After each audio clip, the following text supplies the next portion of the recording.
Dani aqui.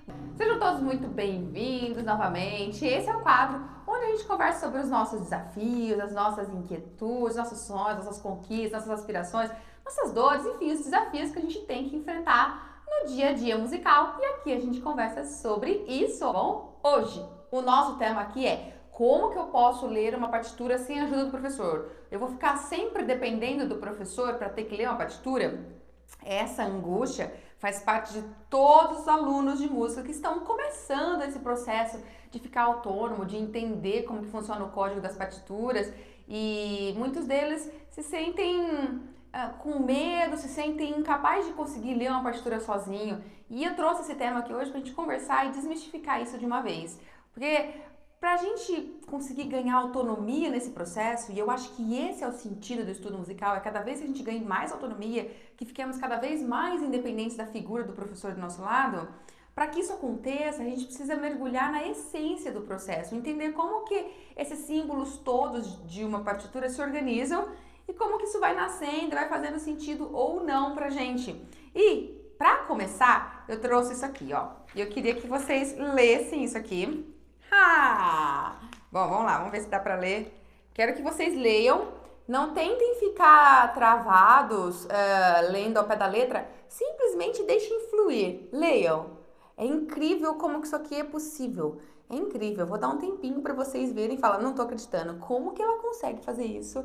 E olha, eu vou ler o que tá escrito aqui pra vocês, tá? De acordo com uma pesquisa de uma universidade inglesa, não importa em qual ordem as letras de uma palavra estão. A única coisa importante é que a primeira e a última letras estejam no lugar certo. O resto pode ser uma bagunça total que você ainda pode ler sem problema. Isto é porque nós não lemos cada letra isolada, mas a palavra como um todo. Conseguiram ler? Eu tenho quase certeza que sim. Apenas se vocês ficaram tentando juntar cada sílaba, deram uma travadinha, a hora que vocês pararam de fazer isso, flui e a leitura funciona de forma impressionante.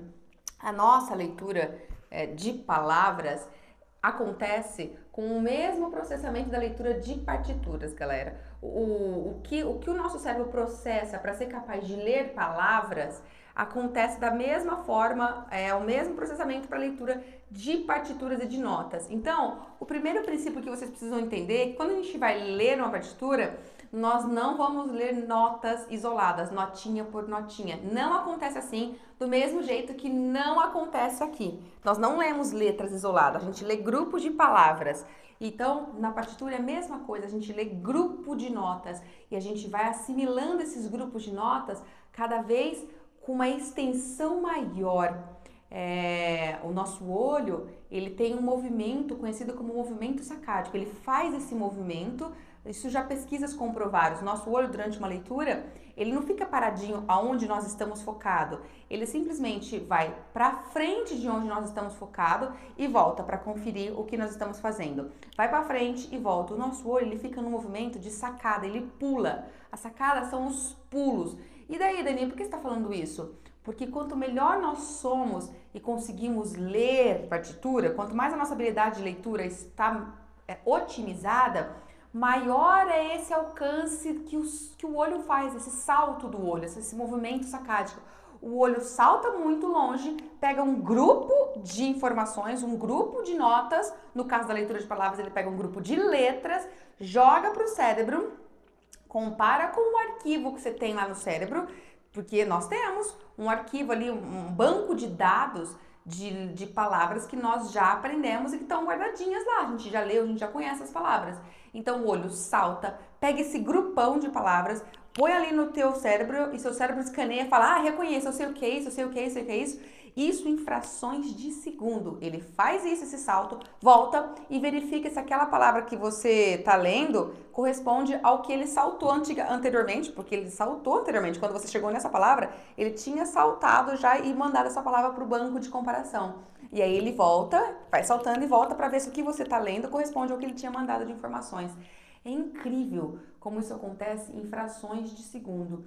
Quanto melhor nós somos numa leitura de palavras, é porque nós temos um banco de dados dessas palavras muito grande. Nós lemos... Por que uma pessoa lê bem? Porque ela lê muito. A leitura, ler livros, ler texto, ajuda com que a gente melhore nossa habilidade de leitura, não é? Por quê? Porque a gente vai fomentando esse banco de dados, a gente vai criando essas palavras, elas vão ficando familiares e vão ficando arquivadas lá. E aí o nosso olho consegue ter uma sacada maior ainda, esse salto. Ele, em vez de pegar 2, 3 palavras, ele começa a pegar uma frase por vez, ele salta muito. E daí, Dani, o que isso tudo tem a ver com a música? Tem tudo a ver. Quanto mais nós lemos e aprendemos a formar o nosso banco de dados de padrões musicais, de padrões de notas, padrões rítmicos, mais o nosso olho salta, fala, isso eu já sei fazer, volta e você executa e ele fala, executou certo. Vai lá, joga, volta, vê, executei certo. Vai lá, joga pro cérebro, eu sei fazer isso. Executou certo. Isso em frações de segundo. Então, a essência de uma boa leitura é que a gente tenha interiorizado padrões muito claros de leitura. Nós precisamos ter padrões musicais. Isso tanto é verdade que você pode comparar com a ideia de quando você vai ler um texto e você vê uma palavra nova que você nunca tinha lido. Por melhor que você seja para ler aquela palavra nova. Se você não conhece aquela palavra, é a primeira vez que você viu mesmo uma palavra estranha, provavelmente você vai engasgar, vai travar. E aí você vai falar, como é que lê isso? E aí você vai ter que ficar pronunciando, juntando sílabas e tal. Por quê? Porque seu olho foi lá, pegou aquele grupão de letras, comparou no seu arquivo e falou, não tenho nada parecido com isso, não sei como que faz a resposta motora, física do corpo para pronunciar isso aqui, eu não sei. É isso que acontece quando as pessoas não leem bem e ficam engasgando na leitura. Elas não têm um bom banco de dados, se eu posso dizer assim. Então, o que eu trouxe para vocês aqui hoje, em essência, é que a gente precisa fomentar esse banco. Você precisa enriquecer esse seu banco de informações e de relações musicais. Como, Daiane? Primeiro, você precisa saber ler as notas. O nome das notas, aquela bolinha que está fixada, que aparece lá na pauta, né? Aparece uma bolinha na pauta e você tem que saber o que aquela bolinha significa. Qual é o nome dela, qual é o som esperado dela, onde você toca aquela nota no seu instrumento. Então você precisa saber isso, você precisa identificar, e isso parte do pressuposto que você... Ixi, minha caneta aqui não tá muito boa, não. Parte do pressuposto que você conheça como ler na clave necessária ao seu instrumento. Ó, vou desenhar aqui. Vamos ver aqui, ó. Ó. Aqui. A caneta não tá muito firme, mas acho que dá pra ver um pouquinho. Existem 3 tipos de clave e o seu instrumento vai usar alguma das 3. Eu não sei qual. O fato é que você tem que entender como se processa a leitura no seu instrumento, na clave necessária ao seu instrumento. Às vezes as pessoas ficam logo no começo, quando estão entrando numa aula de música, ficam extremamente preocupadas em querer memorizar todas as notas naquela clave que vai usar. Não é assim, não precisa ser assim, galera. A nossa leitura, ela não precisa ser de uma hora para outra assimilada, de uma vez só. Você tem que pegar e já saber todas as notas, tem que ficar decorando e sufocar somente para decorar todas as notas possíveis naquela clave. Não é assim que funciona. Nós precisamos saber o nome? Sim, mas isso vai acontecendo apoiado numa leitura relativa também. E esse é o principal, quer ver? Olha só, quando nós vamos fazendo assim, será que a gente consegue pegar uma outra caneta? Talvez. Eu vou usar essa aqui enquanto ainda pega, mas eu vou pedir para o meu apoio técnico, se puder, por favor, pegar uma caneta nova. Você pega uma caneta nova, tá lá no meu armário. Assim eu consigo ter mais... Vocês conseguem ver com mais certeza, né? Então, ó, quando a gente vai ler aqui, o importante é que a gente perceba a relatividade das notas, de movimentação das notas na pauta. Aqui tem uma. O que é isso? Que as notas estão subindo. E daí, Dani? Que elas estão subindo de forma vizinha, de passo a passo, sem pular nenhuma delas. E isso faz com que a resposta motora que você vai ter no teu instrumento é de encontrar notas vizinhas. Aquela distância que você sabe o que você tem que fazer, ela vai ser sempre a mesma, ela vai ser por notas vizinhas. Ou então você vai aprendendo ali no seu instrumento que para conseguir ela tem que vir daqui para cá, para cá, para cá. Você aprende que essa relatividade aqui, desse movimento aqui, ele traz uma resposta motora. E não necessariamente você está vinculado isso ao nome da nota, não é o nome da nota. É o movimento, entende? É o movimento. Isso que é o mais interessante. Aê, muito obrigada. Independente da clave que vai aparecer aqui, esse movimento tem que trazer, esse movimento na pauta tem que trazer uma resposta motora. No instrumento de teclas, isso significa que eu vou para a tecla vizinha no sentido agudo. Entende o que eu estou falando? O mais essencial não é que você fique preocupado em decorar imediatamente. Se você souber uma dessas notas aqui, se você sabe o nome da primeira, o restante de todo você sabe fazer pela resposta motora relativa que vai vir.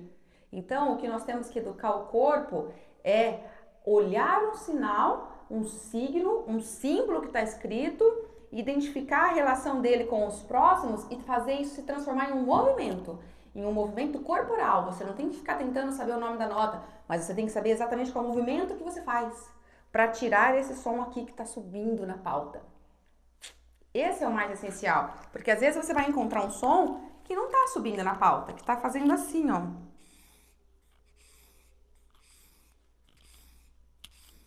Ó.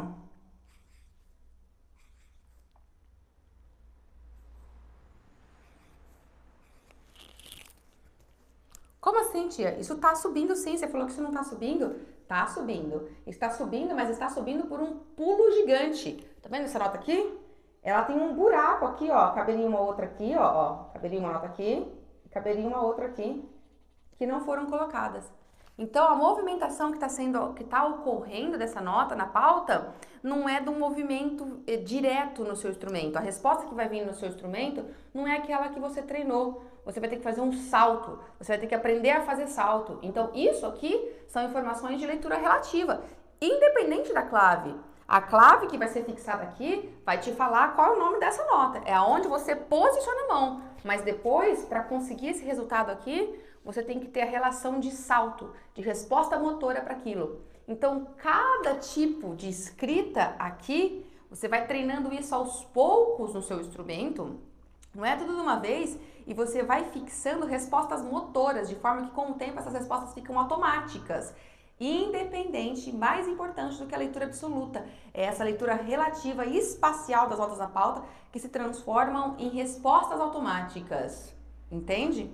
Depois, por isso que tem que ser feito aos poucos. Não é assim, você já pega de cara leituras que estão com notas assim vizinhas e depois já pega esses saltos de uma vez. Calma, você tem que ensinar seu corpo a fazer essa movimentação, entende? Depois ele vem fazer essa outra movimentação de salto. E aqui eu coloquei um tipo de salto, que é o salto do intervalo de quarta. Mas pode ser que você vai saltar uma terça ou uma quinta. Cada salto é um tipo de resposta motora para o seu corpo. E isso tem que ser otimizado com o tempo, ó, aos poucos, para não sobrecarregar a sua memorização tátil do instrumento, entende? Para você criar relações que se enraizam. Depois, num segundo momento, você precisa entender como essas notas vão ser organizadas em termos de ritmo. Porque quando a gente vai olhar para a partitura, nós vamos ver, então, uma sequência de notas que estão subindo, que estão descendo, às vezes estão indo por notas vizinhas, às vezes estão pulando, ok. Só que você não vai ter toda a liberdade para fazer essa movimentação no seu tempo. Elas têm um tempo próprio, fixado pelo ritmo da música. E isso amarra muito a gente quando a gente vai ler. Nós ficamos presos e temos que seguir esse ritmo. Então, o próximo momento é ser capaz de conhecer as células básicas. E educar seu corpo para essas células básicas.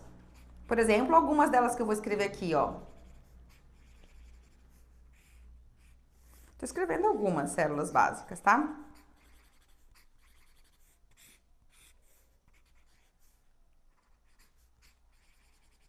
Olha só o que eu escrevi aqui. Algumas células básicas. Eu não sei que nota é essa, isso não é uma nota, isso é uma figura musical que vai representar uma célula, uma ordem de execução, um ritmo. E todas essas células que eu coloquei aqui, elas são as células que aparecem nas fórmulas de compasso que tem a semínima como pulso. Que fórmulas são essas? É o 2x4, o 3x4 e o 4x4. São fórmulas onde a semínima está aqui escondidinha, debaixo, no número 4. Se você está ouvindo isso que eu estou falando pela primeira vez, talvez não faz sentido para você. Mas conforme você for avançar no seu estudo musical, você vai ver, vai entender esse significado e vai ver que o número 4 aqui, ele representa a semínima. E a semínima aqui está sendo atribuída com uma nota que vale o pulso todo. A música tem pulso.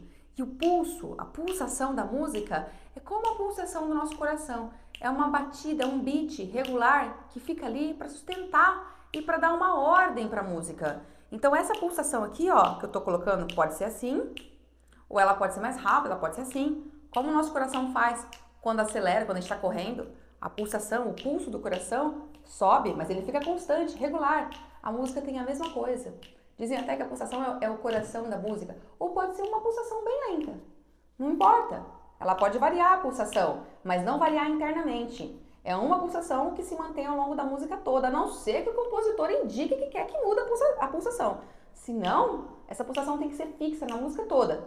Numa outra música ela pode ser um pouco mais rápida, um pouco mais devagar, não importa. O fato é que essa semínima que está fixada aqui representa a pulsação. Então ela está aqui.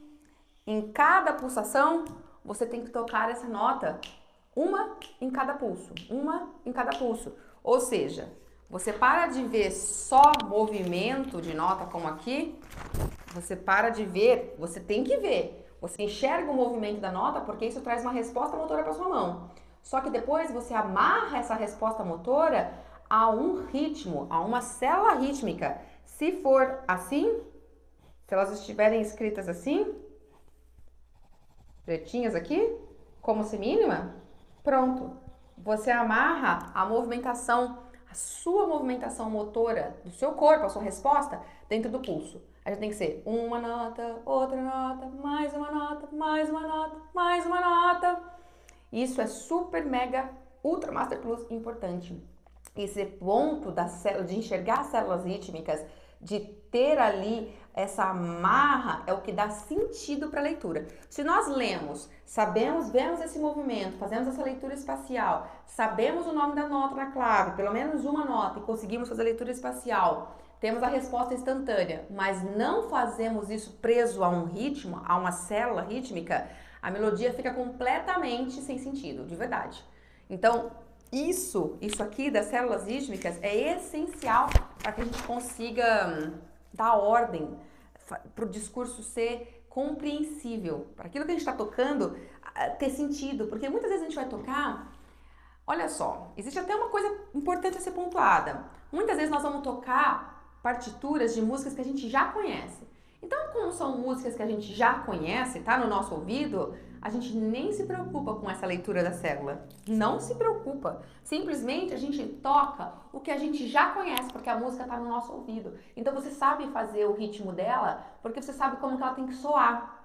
No entanto, quando você pega uma música completamente nova, uma música que você nunca ouviu, uma partitura nova de uma música que você não conhece, que você não tem contato, não tem referência dela na sua memória, aí que vem essa coisa do perdido. Eu tô perdido e essa música não faz o menor sentido pra mim. E ó, o que eu tô falando acontece com a maioria dos alunos. Acho que com todos quando estão começando a aprender. É assim. E quando vocês têm essa sensação de que a música tá estranha, não tá tendo sentido, você não tá se amarrando na célula rítmica. Você não tá fazendo a movimentação corporal ser presa a um padrão rítmico, porque ele precisa ser. Se for esse, é uma nota por pulso, como eu falei. Se for essa aqui, esse tipo de escrita, aí vão ser 2 notas por pulso, é um pouco mais exigente, você vai ter que tocar do, ré, mi, fá, sol, lá, si, do. E aqui era uma, do, ré, mi, fá. Acontece que quando eu falo assim, cada célula em separado, fica mais fácil de entender do que quando você pega uma partitura para valer. Porque uma partitura para valer, ela não tem só essa célula, nem só essa, nem só essa. Ela mistura todas.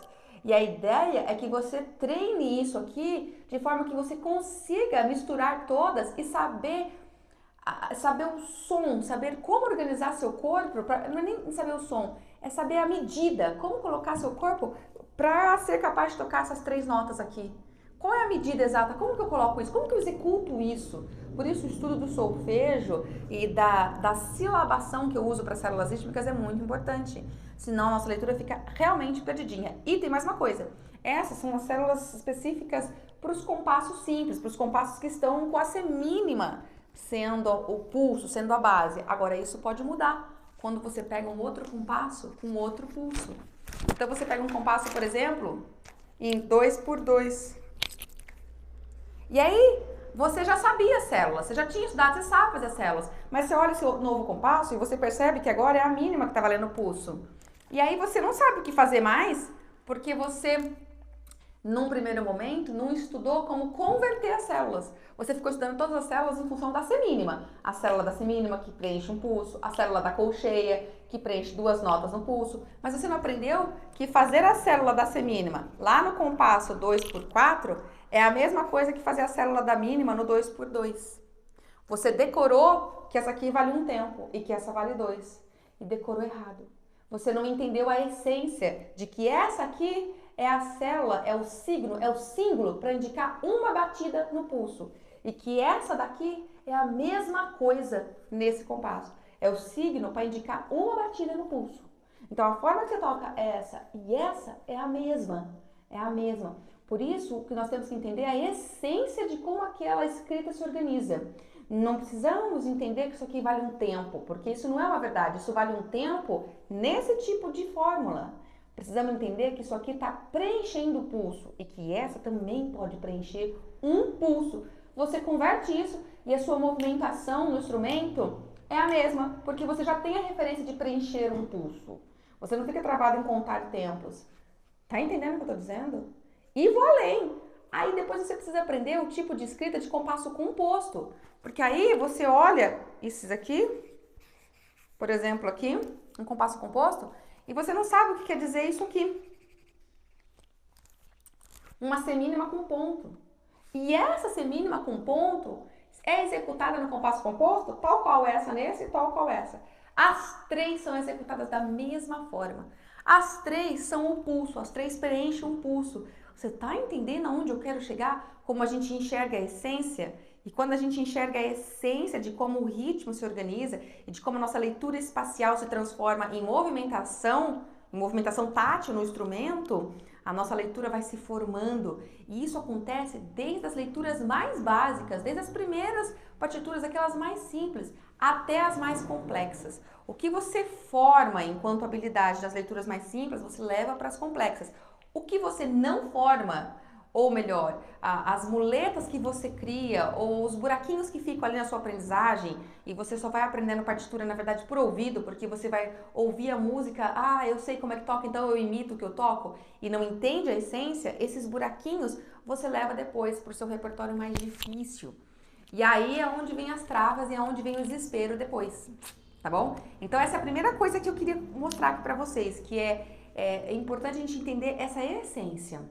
Uma vez que isso está bem resolvido em você, ok, agora você vai passar para o nível 2, de compreensão de estratégias, para que cada vez você precise menos do seu professor para entender aquela partitura e para conseguir tocar. Que estratégias são essas, Dani? Você precisa sair do seu instrumento muitas vezes e ler a partitura no corpo. No corpo. É muito louco o que eu tô falando, mas é verdade. Olha só, por exemplo, meu marido estava treinando essa música aqui. E eu estava acompanhando ele treinar essa música. Essa é uma música que ele pegou para treinar no violoncelo. E eu imprimi ela aqui para vocês. Vê se dá para ver. Eu vou apoiar aqui no meu livro para que vocês consigam ver melhor. Certo? E daí, Dani, qual é o problema dessa partitura? Nenhum, ok? Agora, entre a partitura ter algum problema ou não, visual, a gente olha para ela, a gente percebe que são células que a gente conhece. Ou não. Talvez você olhe e fale, não conheço não, mas você tem que procurar conhecer. O que você está falando, Dani? Eu estou querendo dizer isso aqui, ó. Olha, veja. Aqui tem uma célula, tá apagadinha, mas é a célula que divide o pulso de 2 notas, tá vendo? Ela tá aqui, ela divide o pulso de 2 notas.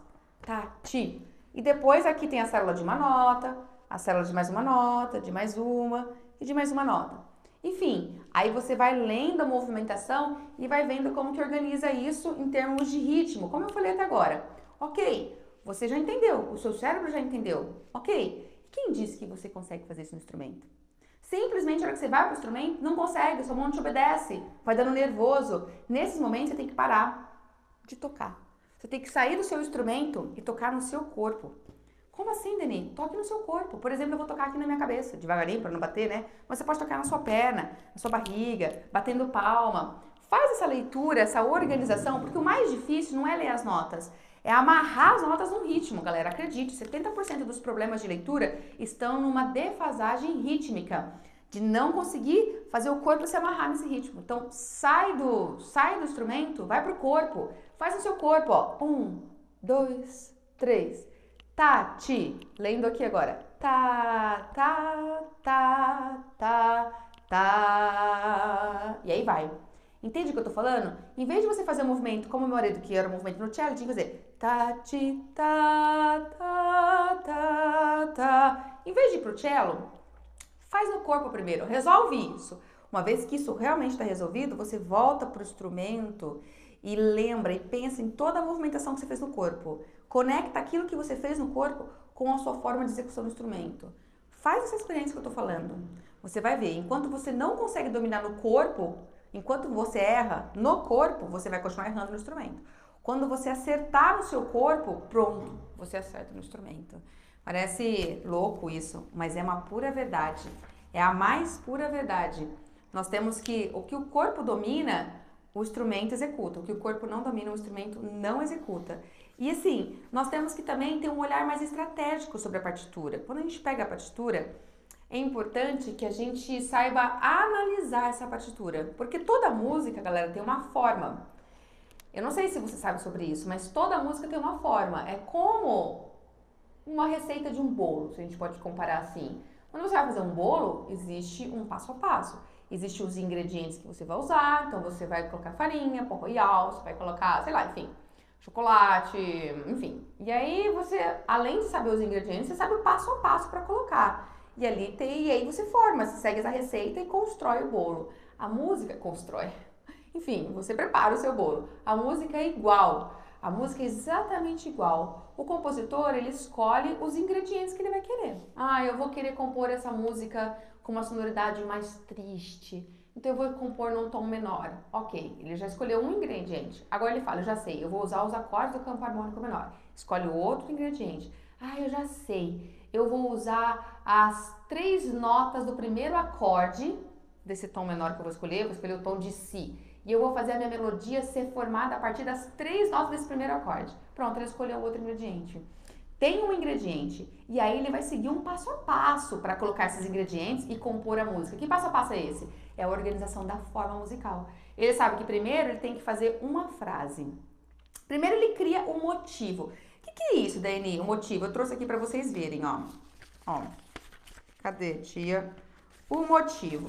O motivo é a unidade, a menor célula. É aquilo que dá unidade para a música e dá sentido para ela. Faz com que o compositor tenha ideias criativas ali. Então, olha só. Eu trouxe aqui uma. Ah, eu trouxe vários. Tem pequenos motivos aqui, ó. Tem essa aqui da Quinta Sinfonia do Beethoven, que é bem popular. É aquela pá, pá, pá, pá. Isso é o motivo. É a menor unidade que ele tem, que dá a menor sequência de notas, a menor célula, o menor padrão que dá sentido a todas as outras ideias. Pensa na Quinta Sinfonia de Beethoven. Você já ouviu essa melodia? Pá, pá, pá, pá, pá, pá, pá, pá.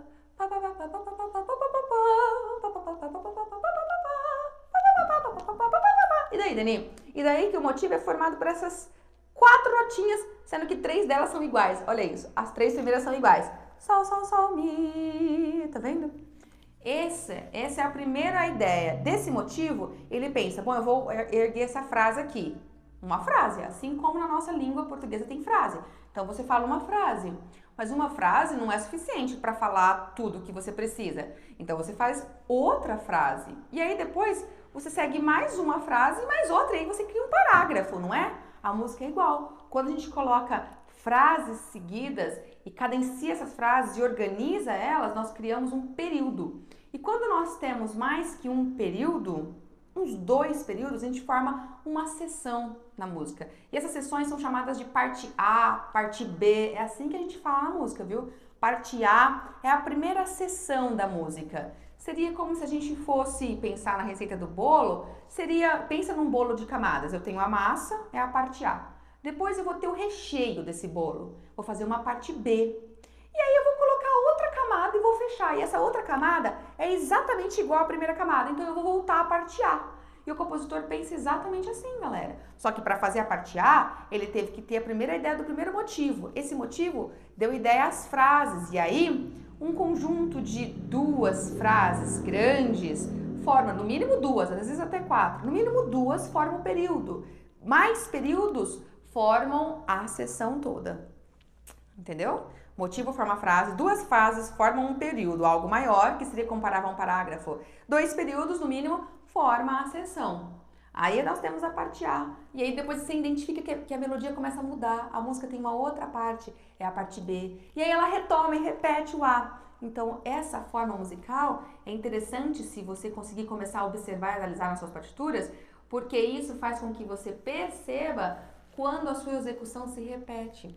Às vezes você acha que a música é muito longa, muito difícil de ler, e você nem reparou que a parte A era formada de 4 frases, sendo que 2 delas eram iguaizinhas e as outras 2 eram quase igual, só mudava o final. Às vezes a gente não repara, às vezes a gente não sabe isso. E a gente não sabe, não tem como comparar porque a gente não sabe. Por exemplo, eu trouxe aqui um outro exemplo, ó, de uma outra música aqui, ó. Veja essa música aqui. Ó. Aqui eu coloquei uma frase, tem um tamanho médio de 4 compassos, galera. Médio, tá? Não é fixo isso, é um tamanho médio. Então aqui tem a primeira, essa é uma partitura para piano, então por isso que tem 2 pautas, clave de sol e clave de fá. E a frase tá aqui na mão direita, clave de sol, na mão direita do pianista, né, na pauta de cima. Então ela começa.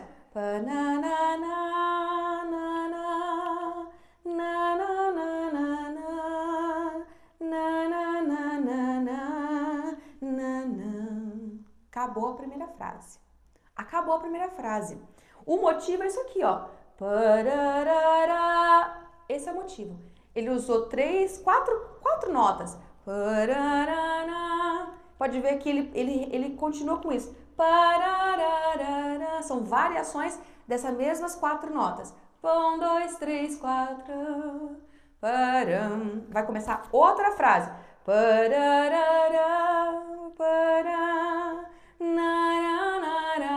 Vocês estão reparando que é igual? Que a segunda frase é igual? Ó a primeira.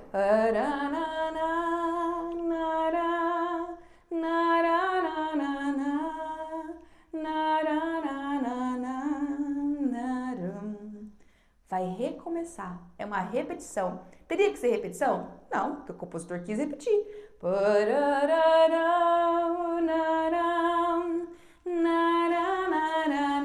Continuação.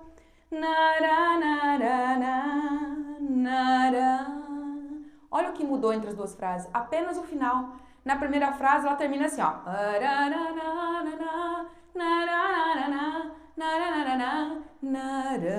Termina no grave. A segunda frase começa toda igualzinha e termina no agudo.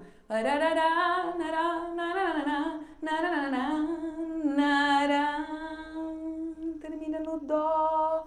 A primeira frase terminou no sol. As 2 frases eram iguais. Quando a gente tem essa visão estratégica de analisar a forma da música, e isso a gente faz fora do instrumento, você para o seu estudo e analisa literalmente. Pronto. Você otimiza reflexos. Você ganha tempo na sua leitura, porque quando você identifica que é a mesma coisa, você fala para o seu corpo, repita o movimento que você tinha feito antes. Simplesmente repita o mesmo gestual de movimentação que você fazia antes. E no finalzinho, só no finalzinho, você fica atenta para fazer isso aqui diferente. Você está entendendo o que eu estou dizendo? Você sai da leitura de notas, você traduz isso em movimentação, em gestual para sua mão. É outro nível de leitura de otimização de resultados. Você vai ficando independente do seu professor e vai conquistando autonomia para que a sua mão te obedeça logo.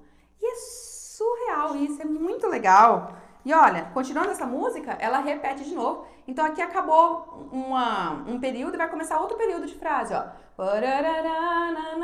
Igualzinho.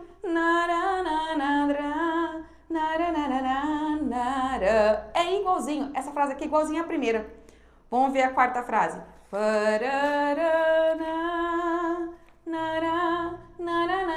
Igualzinho. Galera, o segundo período é igualzinho ao primeiro. Terminou pra cima de novo. Olha só. Parecia uma música super comprida, não parecia para ler? Eu já coloquei 4 páginas aqui. Pois é, ela é feita de 2 frases que se repetem, sendo que essas 2 frases são quase iguaizinhas, só muda a última nota. Essa é a primeira parte, é a primeira sessão. Por quê? O que vai começar agora? Vai começar a parte B. Como é que é?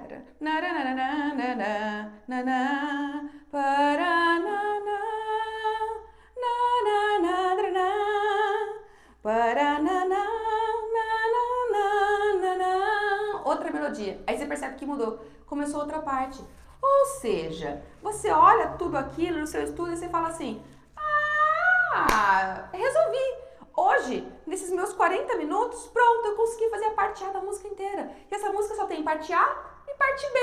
E acabou.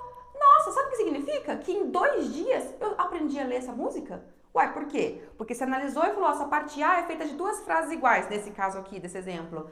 Então eu ensinei minha mão, pronto, só ficar repetindo ela pelas 4 vezes. Amanhã, nos próximos 40 minutos, eu vou estudar a parte B. Isso, galera, vocês não fazem ideia que muda completamente a forma como você otimiza o resultado que a mão tira ali. É show isso, tá? É show mesmo. E vou além nesse exemplo aqui, ó. Vou organizar minha música ainda. Quando a gente consegue enxergar outras coisas que estão por trás, porque, por exemplo, essa é uma partitura para piano. Eu expliquei a movimentação que você teria que fazer na mão direita, porque é a mão direita que está com a frase.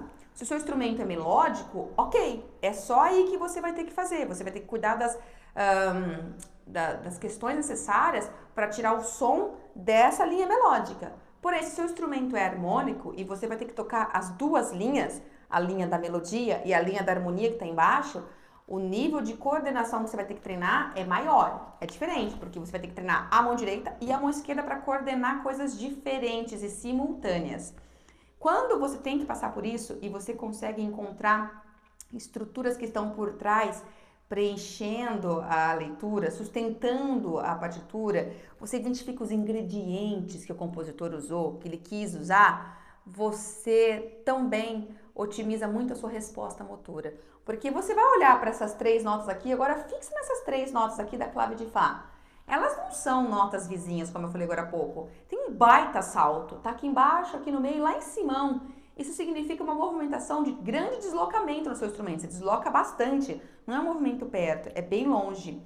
Isso é um desafio técnico no instrumento. Agora, como que você otimiza esse desafio técnico? Quando você enxerga que essas 3 notas aqui são as 3 notas do acorde de Dó menor.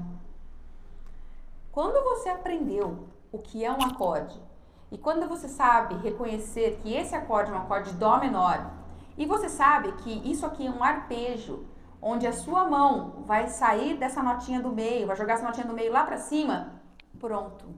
Toda essa análise significou para você, para o seu corpo, o tipo de resposta motora que você vai ter que ter. Você não está lendo nota, você está lendo resposta motora, movimentação, resposta que eu tenho que fazer com o meu corpo. Que tipo de movimentação tátil eu tenho que conseguir? Você não leu nota, você leu muito além. E é aí que pronto, que você otimiza o resultado. Porque você ensina a sua mão não a pensar na nota, mas a pensar em movimentação. Aí você fala, entendi, mão. Então faz assim, mão. Ó, faz isso aqui, mão. Beleza. Aí você vai pro próximo. E aí você enxerga que no próximo também é um outro arpejo, de um outro acorde, acorde de Fá menor, que está acompanhando a mesma ideia desse. Você compara os dois e você fala, caramba, é a mesma ideia. Eu tenho que tirar a terça do acorde e colocar ela lá em cima. É isso. E aí, esse tipo, eu tô dando um exemplo focado aqui, mas isso se aplica, galera, a qualquer instrumento harmônico que tenha uma sequência de acordes. Hoje, por exemplo, de manhã, eu estava na live do Instrumentando, estudando uma música no ukulele, e eu tinha que fazer um acorde novo, C7. E aí, era novo pra mim, eu vi o shape dele, e na hora, eu tento, ensinar pra minha mão qual é o movimento que ela faz. Qual é o movimento, qual é a resposta motora que ela tem que fazer. E eu tive que comparar com alguma coisa que eu já conhecia. E eu percebi que esse tipo de shape que eu fazia era o mesmo do acorde de Mi menor. E aí eu falei, é o mesmo shape de Mi menor, eu só preciso vir para a corda de cima. Pronto, eu parei de tocar um minutinho e fiquei fazendo isso, ensinando. Quando a gente ensina movimentações, a nossa leitura sai muito otimizada, porque na nossa leitura, a leitura eficiente é a leitura que traz respostas motoras logo, rápidas, instantâneas. Isso é ler bem uma música. Não é o cérebro processar, é a mão fazer. Só que a gente tem que ensinar essas movimentações motoras. E como que a gente ensina se a gente não tem todo um background de conhecimento teórico harmônico por trás? Como? Tudo que eu falei pra vocês aqui, tudo que eu falei até agora, é baseado em relações de análise musical, de conhecer conceitos que estão além do meu instrumento, mas que fundamenta tudo aquilo que eu tenho que fazer no meu instrumento. Estão entendendo a importância de ter uma formação sólida e como isso se repercute em realmente conseguir otimizar o seu aproveitamento musical e depois você ser capaz de tocar 5 músicas ou mais em 30 dias no seu instrumento? Aquilo que eu sempre falo, é por causa disso. Então, aqui estão estratégias que eu estou mostrando para vocês, que é super importante a gente conhecer. Às vezes, por exemplo, você vai tocar passagens do seu instrumento, onde você vai ter que fazer notas duplas. E aí, um outro tipo de análise que você vai fazer, ó. Eu trouxe aqui para te mostrar também, ó.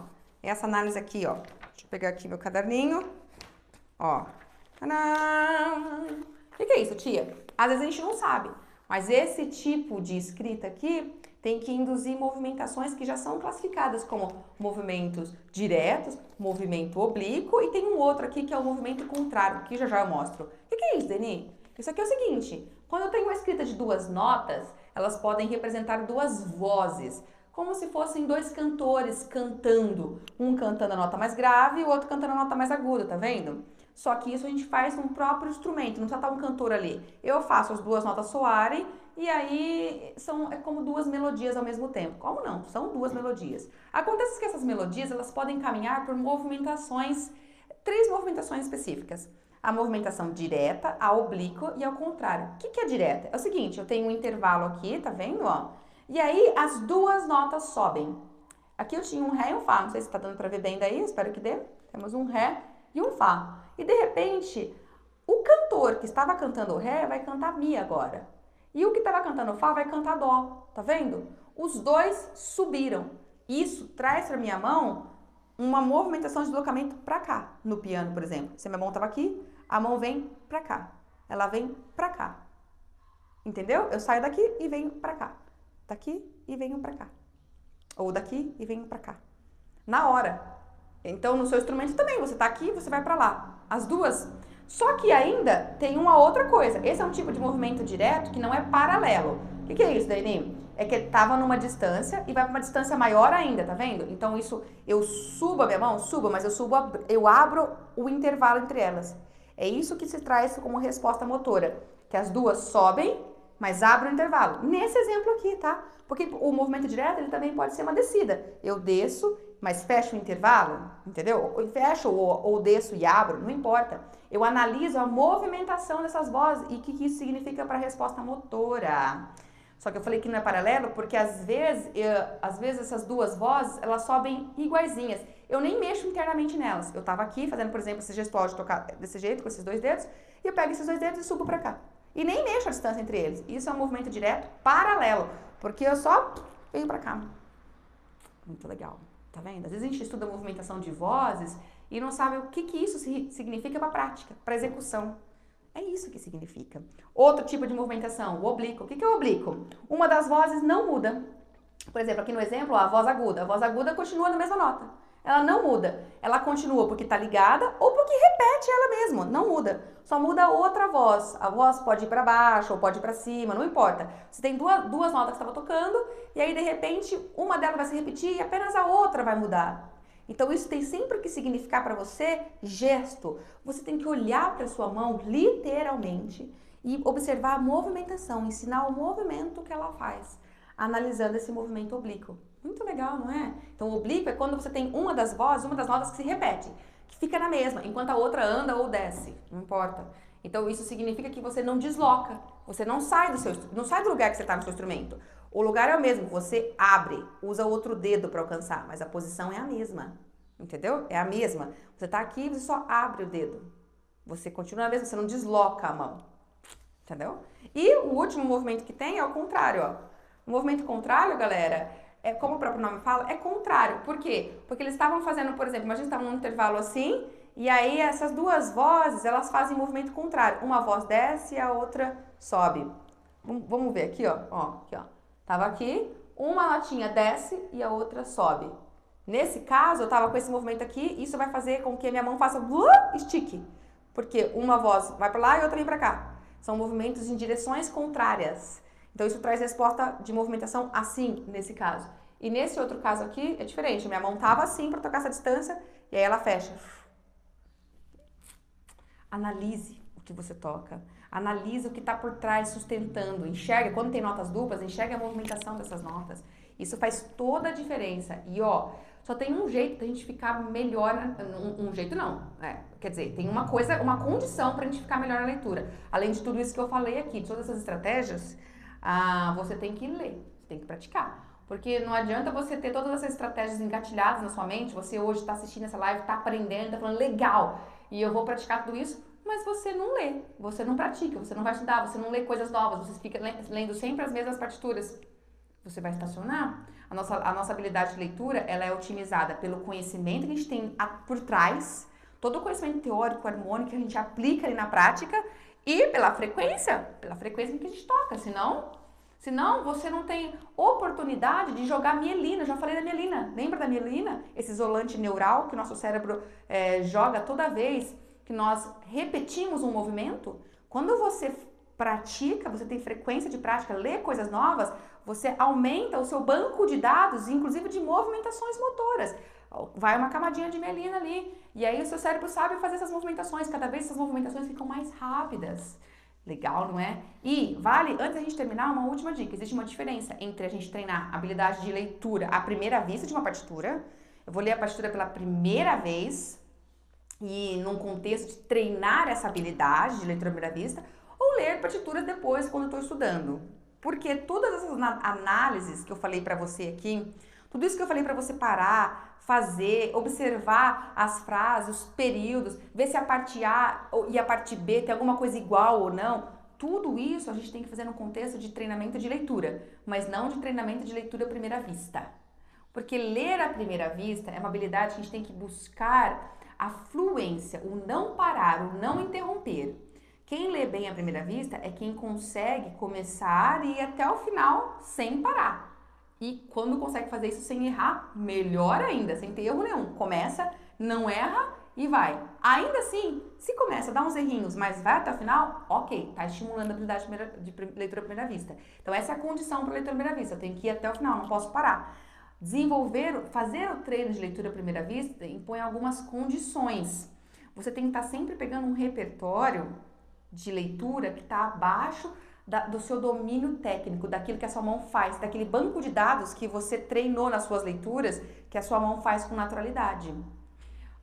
As suas leituras no dia a dia tem que ser com todas essas análises, para que você fique cada vez mais independente do professor e para que o seu corpo otimize respostas, elas têm que ser com todas essas análises, parando, analisando, escrevendo, anotando na partitura ali o movimento que você tem que fazer. Todas as suas leituras têm que ser isso, para te preparar para o treino de leitura à primeira vista. Quando você vai treinar a leitura à primeira vista, você pega partituras mais fáceis, que você nunca viu, não vale pegar uma partitura que você já toca. Uma partitura que você nunca viu, mas que você olha para ela, você sabe que aquelas células rítmicas são fáceis, você consegue olhar aquelas células e amarrar seu corpo naquela leitura, você analisa ela e vê que ela é uma melodia com saltos, mas que você tem a relação daqueles saltos, você sabe fazer aqueles saltos organizados num arpejo, você olha para ela e você fala, é fácil tecnicamente, a minha resposta motora vai acontecer de boa. Ah, é? Então você vai treinar a leitura à primeira vista com ela. Vai pegar um andamento confortável, onde você possa prevenir o erro. Se a gente estiver num andamento super rápido, sufocando o cérebro, potencialmente você vai ter o erro. E tendo o erro, você vai travar. E aí pronto, acabou a leitura à primeira vista, já era. Pode mudar de partitura, porque vai ser a segunda vista, não vale mais. E é importante treinar a leitura à primeira vista, ou se é, porque tem situações na nossa vida musical que a gente tem que ler de cara uma partitura. Quantas vezes eu na igreja ia tocar, e aí de repente chegavam lá e falavam, precisa tocar essa música aqui, ó. Pai, colocava à primeira vista ali. Se você não tem a leitura à primeira vista bem resolvida, nessas situações, você não consegue se virar bem, simplesmente você não consegue tocar. Então, treinar a leitura à primeira vista é muito importante. E ela é fundamentada com todas essas análises que a gente faz no nosso dia a dia de qualquer leitura de partitura. Você treina, forma o seu banco de dados ali com essas análises, para que a hora que você vai treinar a leitura à primeira vista, você pega partituras mais fáceis e vai organizando isso de forma didática para que cada vez você consiga subir o nível dessas leituras, aos poucos. Por quê, Dani? Porque você, estudando diariamente, vai subir o seu nível técnico, você vai ver que seu corpo te obedece cada vez mais rápido, com coisas mais difíceis. Então, conforme você tem a resposta técnica melhor, o nível das partituras de primeira vista também são maior. O nível é maior, é mais desafiador, entendeu? Mas tem que ser aos poucos. E é muito importante quando você tem um feedback, o seu ouvido fala para você que você errou. Isso é muito legal. Significa que você está com uma boa referência auditiva, uma boa construção auditiva de como deveria soar a partitura. Isso é excelente. Ainda assim, quando você perceber que você errou, você tem que continuar, tá? E na leitura à primeira vista é essencial. Bom, na música é essencial, mas na leitura à primeira vista é uma condição que você tenha todo um conhecimento harmônico te sustentando. Por quê, Dani? Porque o conhecimento harmônico torna a sua leitura baseada em expectativa e resolução de expectativa. Quando a gente conhece a harmonia, você vai lendo a partitura e você vai identificando o que tá, esse acorde tá aqui, qual que vai vir depois? Eu já sei qual que vai vir depois. E a hora que o seu olho pula para pegar aquele monte de grupo de notas e ele volta mandando pro seu cérebro aquele grupo de notas, o seu cérebro fala, ah, é mesmo. Ah, estavam só o 7 aqui, eu sei que vai vir dó. Aí seu olho pula para mim e fala, olha, veio dó. Pronto, resposta motora de dó. É uma leitura que você tem uma expectativa do que vai acontecer e você confirma essas expectativas. Mas pode parecer estranho o que eu tô falando pra você se você não tem um conhecimento de harmonia, de funções, de campo harmônico, enfim, de cadências. Quando você tiver, você vai ver que é exatamente assim. Se você tá tocando partituras tonais, né? Partituras que seguem a tonalidade, porque isso não se aplica quando você vai tocar coisas atonais, porque você não tem expectativa também. E aí entra um outro leque de conhecimento que você tem que ter ali de estratégias composicionais do século XX, de composições que não seguem a tonalidade. Enfim, todo o conhecimento teórico harmônico te dá base para que você consiga otimizar cada vez mais a sua leitura. Então, em essência, como que é possível fazer aquilo, né? Aquilo que eu trouxe aqui, ó, no começo da aula, que é show de bola isso aqui. Como que é possível? Como que é possível que eu fique cada vez mais independente do meu professor e tenha segurança para ler uma partitura? É possível porque você tem que aprender a colocar no seu banco de dados ali referências motoras, movimentações táteis, sair da leitura de notas. Nosso olho não funciona, nossa leitura, nosso processamento de leitura, processamento neural, cerebral da leitura, não funciona por grupos por notas específicas, funciona por grupos de informação. Então, esse grupo de informação que você olha tem que indicar para você uma correspondência motora, uma resposta motora. Por isso que a gente estuda escalas, por isso que a gente estuda arpejos, porque essa informação visual de uma escala, esse segmento, traz uma resposta motora, você aprende a fazer aquilo. Por que a gente estuda arpejo? Porque você aprende que aquela movimentação está sustentando algum tipo de passagem, entende? Então é possível ficar independente do professor? Deve, tem que ser o que a gente busca durante o nosso estudo, cada vez mais independente do professor. Mas você precisa ter estratégias, e essas aqui, ó, foram matadoras, fala. Depois disso, se você anotou tudo certinho, começar a praticar no seu dia a dia esse tipo de análise, você vai ver como as suas leituras vão mudar e como você vai ter cada vez mais prazer e fluência nelas, tá bom? Então é isso aí. Finish! Terminamos tudo que eu queria trazer pra vocês aqui hoje. Eu espero que vocês tenham gostado, aproveitado e que comecem a colocar em prática, tá bom? Essa é a essência da parada aqui, do que você tem que fazer, tá bom?